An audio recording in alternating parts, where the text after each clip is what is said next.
слухаєте Радіо Лада в програмі «Подкарпатське Солотвино, як семує чудо світа».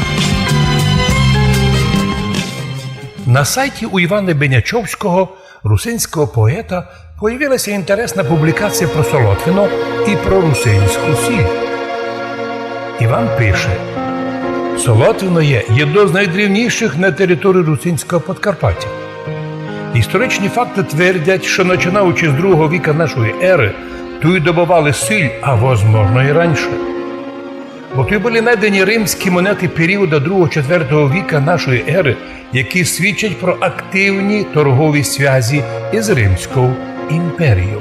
Благо, що торгові путі були удачні. Тиса у той час була у 2 рази більша, легко зв'язувала цей край із центром Європи і з Чорним морем.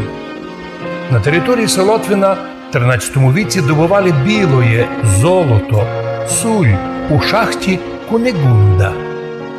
Інтересна назва, вона дістала на честь дочки мадярського короля Бейли IV, котрий правив з 1206 по 1270 роки. Перше упоминання про поселення на території Солотвина у талмудних документах знаходимо у 14 віці, грамота від 1360 года, де указується, що воєвода Драгош Драг, один із історичних засновників держави Молдавія, мав у своїх владіннях декілька сіл долини Марамороша, кілько точно не упоминається. Но ясно, що многі дані не сохранилися через війни і всякі біди. Називка старого села Слатіна, або Златіна, перший раз зустрічається у офіційних документах, які датовані 1409 годом, а перші археологічні розкопки проводилися тут уже у 1876 годі. Тоді й був знайдений той бронзовий меч пізньої пори.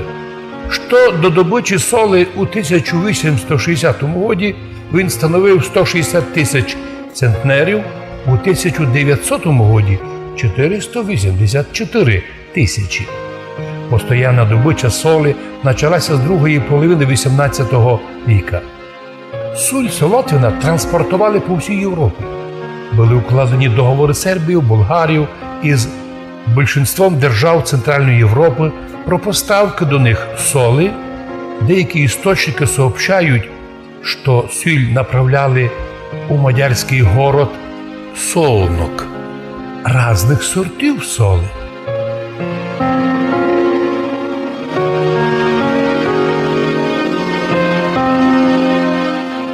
Доки не було желізної дороги у нашому краї, суль сплавляли по Тисі на бокорах-плотах, із якої русини легко пливли по всій Європі, а в Чорне море під Константинополь без всяких проблем і преград.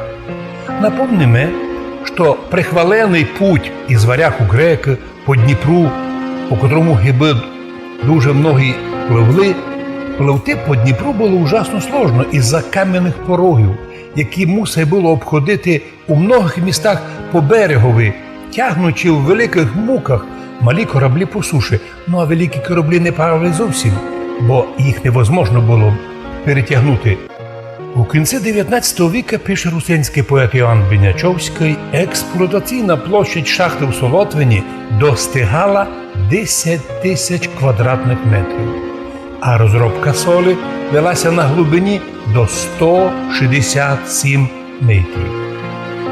Ежегодна добича солі достигала до 100 тисяч тонн. Боже, яка була благодать і яке було багатство від Солотвинської шахти, яка біднота прийшла низько до нас, що ніч не добувають. А суль русинам везуть з Артемовська, омиту тяжкими водами.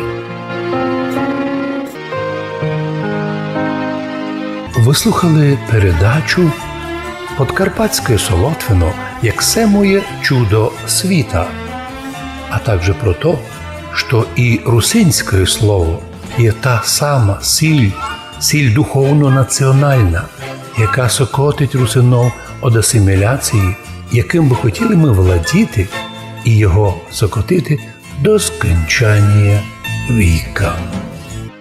Радіо Лада. Радіо Лада.